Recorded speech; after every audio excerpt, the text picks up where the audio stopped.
Assalamualaikum warahmatullahi wabarakatuh. Salam sejahtera untuk teman-teman semua serta ibu dosen. Perkenalkan, kami dari kelompok 1 yang beranggotakan 4 orang. Saya sendiri sebagai moderator, saya Fajar Rizky Hairul Umam dan NPM 20202 1500249. Ada Fatwa Hanifah dengan NPM 20202 1500279.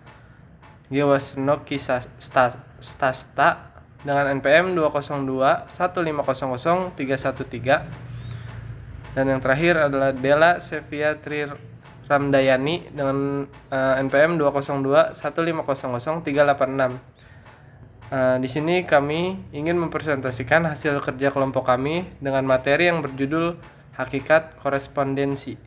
Hakikat korespondensi. Apa sih korespondensi itu? Menurut Kamus Besar Bahasa Indonesia, korespondensi mempunyai makna perihal surat menyurat atau perihal berkirim-kirim surat. Sedangkan menurut Finoza tahun 2009 nomor 4, korespondensi merupakan kegiatan saling berkirim surat oleh perseorangan atau oleh organisasi. Menurut Nur Aini tahun 2008 nomor 42, dalam bidang korespondensi tentunya berkaitan dengan pekerjaan sekretaris yang meliputi hal-hal sebagai berikut. Yang pertama, menerima dan menyortir surat masuk baik yang datang melalui kurir, tukang pos, maupun email. Yang kedua, menindaklanjuti surat masuk dengan menyampaikan langsung kepada pimpinan atau kepada orang yang bisa mendapat izin mewakili pimpinan. Yang ketiga, membuat dan menyusun surat keluar yang sesuai dengan konsep atau petunjuk pimpinan. Menurut Juhari et al. Tahun 2001 nomor 10, kegiatan surat menyurat sebagai salah satu sarana komunikasi tertulis banyak dilakukan oleh orang. Sebab berkomunikasi melalui surat memiliki beberapa faktor yang memudahkan manusia untuk berkomunikasi. Faktor-faktor kemudahan yang dimaksud adalah yang pertama, biaya relatif murah, yang kedua tidak terikat waktu dan tempat, yang ketiga jangkauan lebih luas, yang keempat dapat diarsipkan sebagai tanda bukti, yang kelima pesan sampai ke tujuan dengan sumbernya, dan yang keenam pesan dapat dibaca berulang-ulang. Oleh karena kemudahan itulah, pada akhirnya surat menyurat merupakan kegiatan yang penting dalam berkomunikasi. Namun kenyataannya, berkomunikasi melalui surat masih banyak ditemui kesulitan oleh pemakainya, terutama dalam penggunaan aturan surat menyurat yang umum, baik dari segi bahasa maupun bentuknya. Kesulitan yang ada pada umumnya diungkapkan oleh penulis surat, di antaranya yaitu yang pertama, bagaimana penggunaan bentuk surat yang tepat. Yang kedua, bagaimana menyusun bagian-bagian surat yang cermat. Yang ketiga, bagaimana menggunakan EYD dalam surat. Dan yang keempat, bagaimana menggunakan kalimat efektif dalam surat. Ketentuan pembuatan surat yang baik. 1. Wawasan atau skemata tentang surat menyurat dan administrasi. Kedua, ada penguasaan bahasa tulis yang memadai. Ketiga, penguasaan lingkup permasalahan yang hendak ditulis atau permasalahan yang dibicarakan dalam surat. Keempat, adab sopan santun surat. Kelima, konten surat yang layak. Keenam, objektivitas. 7, keefektifan kata. 8, keruntutan kalimat atau koheren dan keruntutan gagasan atau kohesif. 9, pengindahan terhadap kaidah korespondensi. Pengertian surat. Surat merupakan suatu sarana komunikasi tertulis untuk menyampaikan informasi, pernyataan, atau pesan kepada pihak lain yang mempunyai keperluan kegiatan dengan bentuk tertentu, menurut Juhari pada tahun 2001. Apabila ditinjau dari sifat isinya, surat adalah jenis karangan paparan, sebab pengirim surat mengemukakan maksud dan tujuannya, menjelaskan apa yang dipikirkan dari wujud penuturannya. Surat merupakan percakapan tertulis dari seorang kepada seseorang, dari seseorang kepada lembaga, dari lembaga kepada seseorang, atau dari lembaga ke lembaga. Apabila ditinjau dari fungsinya, surat merupakan sarana komunikasi tertulis. Komunikasi tersebut dapat berupa pengumuman, pemberitahuan, keterangan, dan sebagainya. Fungsi surat. Menurut Johari, pada tahun 2001, dari berbagai jenis surat yang biasa digunakan dapat dikelompokkan ke dalam beberapa fungsi surat sebagai salah satu sarana dalam kegiatan berbahasa tulis, yaitu ada sebagai berikut. Yang pertama ada sebagai alat komunikasi, 2 sebagai wakil penulis, ketiga sebagai alat bukti historis, keempat sebagai pedoman pelaksanaan kerja, 5 sebagai alat pengingat, 6 sebagai alat bukti tertulis, dan 7 sebagai alat untuk memperpendek jarak dan penghemat tenaga. Saya di sini akan menjelaskan ciri-ciri surat dan pengertiannya. Ciri-ciri surat menurut ramalan tahun 2005 halaman 5 terdiri atas 6 macam. Yaitu yang pertama, surat merupakan pesan tertulis.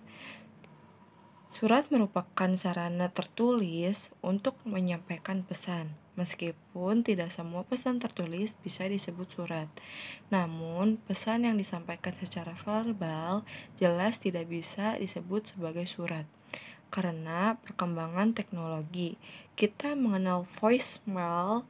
Voicemail adalah pesan yang disampaikan melalui telepon dan diterima dengan alat perekam. Yang kedua, isi pesan dalam surat berupa informasi atau persuasi. Secara garis besar, dalam surat dibagi menjadi 2 golongan, yaitu informasi dan persuasi. Pesan disebut sebagai informasi jika isinya adalah penyampaian fakta atau bukan fakta yang diketahui oleh penulis kepada pembacanya. Pesan disebut persuasi jika isinya merupakan ungkapan, keinginan, atau pikiran penulis kepada pembacanya dengan harapan pembacanya bisa berpikir atau bertindak sesuai dengan keinginannya. Yang ketiga, surat memiliki bagian-bagian yang standar.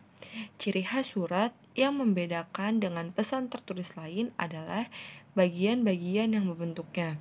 Namun, dengan demikian secara singkat bisa disampaikan bahwa bagian-bagian yang membentuk surat adalah kepala surat, nomor surat, tanggal surat, lampiran, perihal, alamat surat, salam pembuka, isi surat, salam penutup, nama organisasi atau perusahaan, nama terang, dan tanda tangan, tembusan, dan inisial.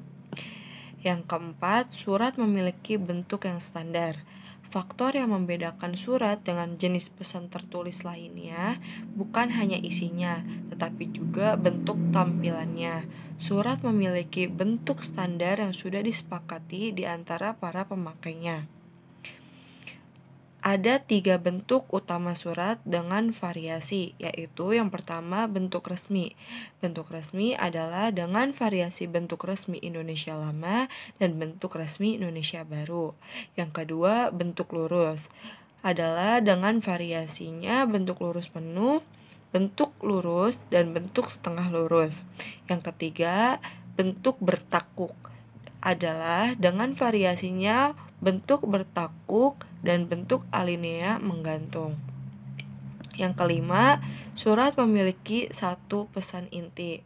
Praktek yang umum dalam korespondensi selalu menganut ajas 1 surat 1 pesan. Surat tidak memungkinkan untuk menyampaikan banyak pesan. Pesan yang berbeda disampaikan melalui surat yang berbeda. Surat panggilan wawancara, pesannya hanya memberitahukan pembacanya agar datang untuk diwawancarai sehubungan dengan lamaran yang telah dikirimkan. Yang keenam, surat bahasa. Surat bisa formal ataupun informal. Surat bisnis umumnya disampaikan secara formal. Bahasa formal adalah bahasa yang biasa digunakan dalam forum resmi seperti rapat resmi, pidato resmi, atau pembicara akademik. Ada juga yang menyebutnya dengan bahasa tinggi. Selanjutnya, saya akan menjelaskan tentang pengelolaan surat masuk. Menurut Ursanto tahun 2003 halaman 108, surat masuk merupakan sarana komunikasi tertulis yang diterima dari instansi lain atau dari perorangan. Surat masuk adalah semua jenis surat yang diterima dari instansi lain maupun dari perorangan, baik yang diterima melalui pos atau kantor pos, maupun yang diterima dengan kurir atau pengiriman surat, dengan menggunakan buku pengiriman atau ekspedisi. Pengurusan dan pengendalian surat masuk dalam suatu instansi dapat digolongkan menurut penggolongan jenis surat, yaitu surat penting, surat biasa rutin, surat rahasia, serta surat pribadi. Menurut Rusanto tahun 2003 halaman 110, proses penanganan surat masuk adalah yang pertama penerimaan surat, yang kedua penyortiran surat.